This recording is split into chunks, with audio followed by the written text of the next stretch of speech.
మన దాంట్లో కూడా రాని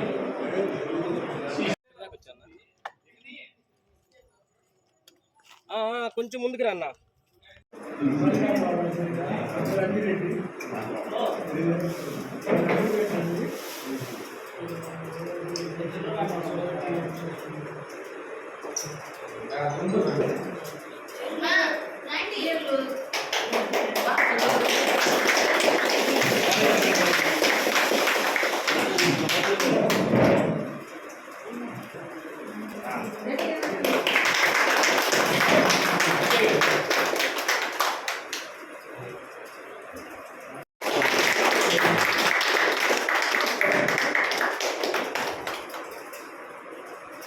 రోజుల్లో మన పాశ్చాత్య దేశాలలో మన దేశంలో కూడా వృద్ధాశ్రమాలకి ఎంతో అవసరం ఉంది.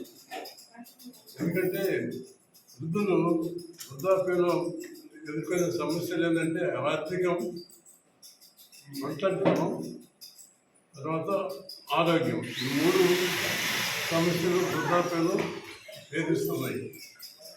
ఈ సాఫ్ట్వేర్ రంగం వచ్చిన తర్వాత పిల్లలందరూ విదేశాల్లో సెటిల్ అవ్వడం, పెద్ద వయసులో భార్య భర్తలు వాళ్ళు ఉంటూ వాళ్ళని ఆదుకునే వాళ్ళు ఎవరు లేక చాలా ఇబ్బందులు పడుతున్నారు. అందువల్ల వృద్ధాశ్రమాలు ఎంతో వస్తుందని నేను భావిస్తున్నాను.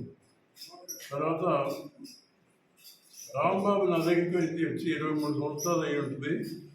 వచ్చినప్పుడు ఇంటర్మీడియట్ తప్పి వచ్చాడు, కానీ నా దగ్గరికి వచ్చిన తర్వాత BA చదివాడు, BEd చదివాడు, MA చేశాడు, నర్సింగ్ కోర్స్ చేశాడు.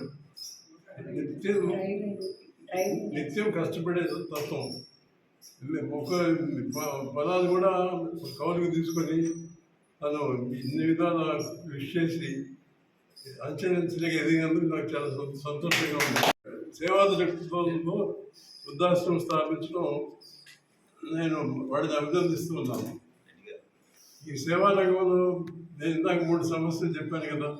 ఆరోగ్యం అంటే వాడు సీనియర్ కాంపౌండర్ కాబట్టి ఇక్కడ ఉన్న వృద్ధాశ్రమంలో ఉన్న వాళ్ళ ఆరోగ్య సమస్యలు తీరుస్తాడు.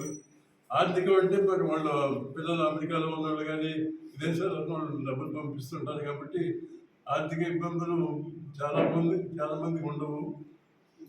కొంతమందికి అయితే ఉండొచ్చు, కానీ ఆర్థిక ఇబ్బందులు కూడా ఏదో విధంగా ఎదుర్కొంటారు. ఒంటరితనం అంటే వాళ్ళతో మాట్లాడటానికి పక్క మనిషి కూడా ఉండడు. ఎవరైనా వచ్చి మాట్లాడితే వాళ్ళు ఎంతో సంతోషపడతారు.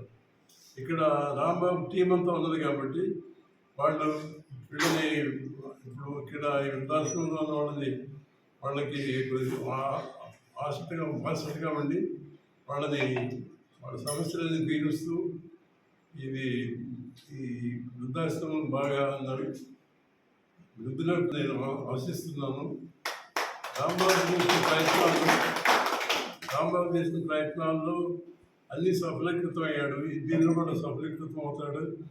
దానికి కావాలని చెప్పి నేను భగవంతుడిని ప్రార్థిస్తున్నాను.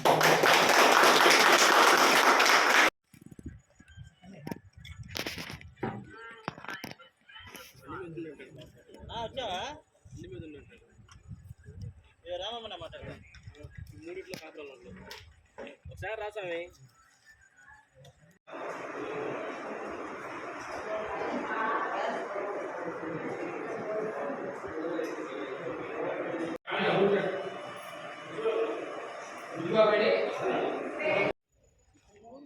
ఆయన వచ్చినప్పుడు బొకే ఇచ్చి చాలా ఇస్తామన్నా. అప్పుడు